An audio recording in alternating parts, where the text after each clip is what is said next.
दोस्तों नमस्कार। मैं हूं राधेश्याम यादव और आप देख रहे हैं मेरा विद्रोही चैनल। आप मेरे वीडियो को लाइक करें, चैनल को सब्सक्राइब करें। मेरा मकसद है आपके जीवन में बदलाव लाना। इसके लिए मुझे आपका सहयोग चाहिए। चलिए फिर शुरू करते हैं वीडियो। मुगल वंश के इतिहास को लिखने वाले इतिहासकारों के बारे में अक्सर यह सवाल उठता है कि क्या वे मुगल शासकों के प्रशंसक थे। इस सवाल का जवाब देने के लिए हमें उस समय के सामाजिक, राजनीतिक और सांस्कृतिक संदर्भ को समझना होगा। इतिहासकारों की भूमिका।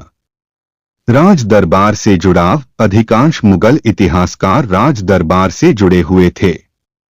वे शाही संरक्षण में लिखते थे और उनकी रचनाओं का मूल्यांकन शासक द्वारा किया जाता था। इस कारण वे शासक की छवि को चमकाने के लिए कुछ हद तक पक्षपाती हो सकते थे। धार्मिक और सांस्कृतिक दृष्टिकोण। कई इतिहासकार मुस्लिम थे और मुगल साम्राज्य को इस्लाम के प्रसार के लिए एक महत्वपूर्ण माध्यम मानते थे।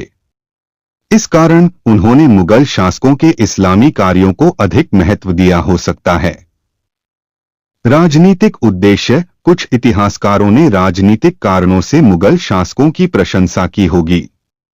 उदाहरण के लिए वे शासक को खुश करके पदोन्नति या अन्य लाभ प्राप्त करना चाहते होंगे।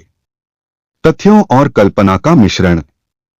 मुगल इतिहासकारों द्वारा लिखे गए ग्रंथों में तथ्यों के साथ साथ कल्पना का भी मिश्रण होता था।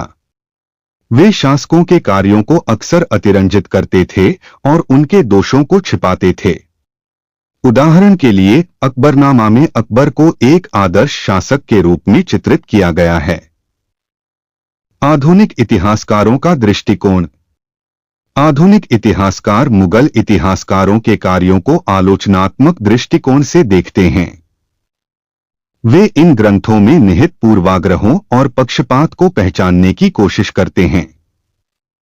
वे विभिन्न स्रोतों से जानकारी एकत्र करके एक अधिक संतुलित चित्र प्रस्तुत करने का प्रयास करते हैं। निष्कर्ष।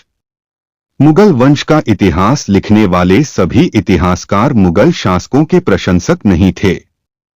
कुछ ने निष्पक्षता का प्रयास किया होगा, जबकि अन्य ने राजनीतिक या धार्मिक कारणों से पक्षपात किया होगा।